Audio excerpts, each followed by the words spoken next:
It's the Yoba series. Step 5, my worst day and my best day. My worst day and my best day happened all in one day, and it resulted by the end of the day of me having an epiphany, or at least a moment of clarity. And I won't go into too much detail because there are other people who are involved in that day. But basically, I worked at a supermarket. I worked at a food store, and I had worked there for 4.5 years, give or take. And in that time, I had qualified from university before I started working there. So I qualified from university, and I think I must have left at the age of sort of 21, maybe nearly 22, something of that nature. And I went back to working for this food supermarket store that I had been working for when I was sort of 16, 17, before I went to university. It was kind of a stopgap for me. I sort of thought, I'll go to university, I'll make sure I get my driving test done and all that stuff, and I'll start looking for work. And because of my issues with my own personal attitude towards things in life, and one of those being, my issues with anger and issues with my temper, that definitely changed my attitude towards a lot of things. And that will seep into everything that you do. It seeps into your relationship with people, but more importantly, it takes away your identity, it takes away your confidence, and it takes away your ability almost to kind of act upon yourself or certain situations. And one of those very important situations for me at the time was actually trying to find another job, and was trying to go out there and find work that wasn't working in a shop. And that's no disrespect to people who work in shops. Everyone needs to have a job, and everyone has a different circumstance and scenario. However, for me personally, that isn't what I wanted to do. And I wanted to be able to find a way to get out of that scenario and that situation.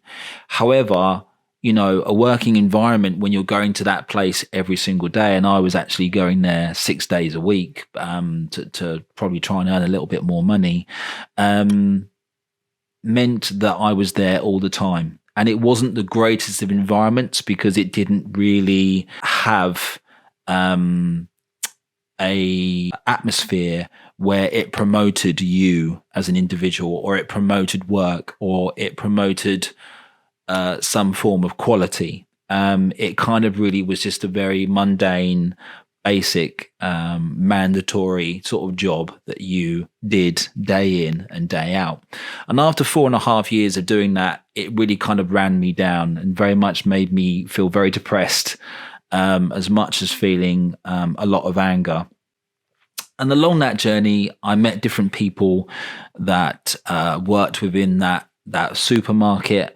And, they had effects on me. Sometimes these people would be friends. Sometimes they'd be more negative. And I probably feel, looking back now, that that was actually not doing me the best of favors. I wasn't really moving on to where I wanted to go, and I kind of was being held back, but I was holding myself back by surrounding myself with more negative people.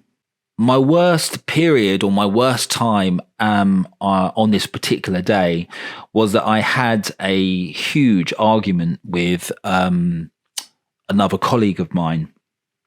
And I won't discuss the argument because obviously it involves another person and it doesn't need to be discussed, but it was quite a volatile and horrible argument that resulted in not a very nice outcome.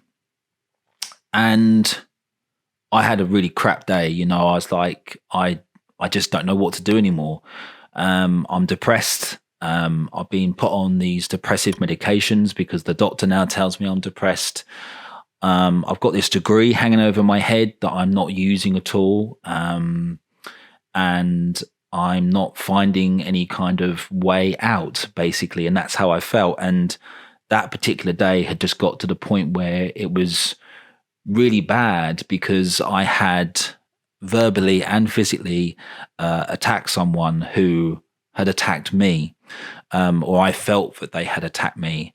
And for that, it's incredibly disappointing to talk about that actually that did actually happen, and it did actually result in feelings of some guilt, but also worry, fear, anxiety. And so I took myself off to the gym, and it was winter, and I didn't have a car because I couldn't afford one. So I cycled every day to the gym. And I remember cycling, and I'd had such a bad day, but it took me some time to kind of pick up the energy to go to the gym. So I cycled down there. And when I got there, it was so cold that the gym owner said, "I'm going to lock up, Chris. Like, I can't be here. Like, it's just too cold. There's no one else coming." But he said, "I'll give you the key and you can lock up. I've got a spare key." So he said, "You can lock up and you can just kind of use the gym." And he trusted me, and so I was in the gym on my own, bitterly cold, and trying to get motivated to try and train. And I was doing some training, and obviously I was reflecting on that day, and the incidents that had happened, only a few hours before that time. And I was just like, man, I just don't know where I'm going. Like, what is this? I didn't picture myself here. And I was 26 at the time. And so at 26, my friends had pretty much moved on. They had, some of them I think had got married, children, new homes, prospects, careers, opportunities, and starting to live their own life. And I very much still felt, and that probably was a big plus to the anger.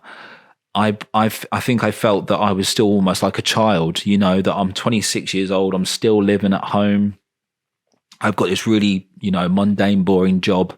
And it was all inwards. It was all self-reflective, and I hated it. Everything was always about me. It's as if my mind couldn't stop thinking about itself. I had nothing else to think about other than myself. And, that made me feel really fed up, and I sort of almost sickened me in a way, because I was just bored of it. I was bored of the same conversation.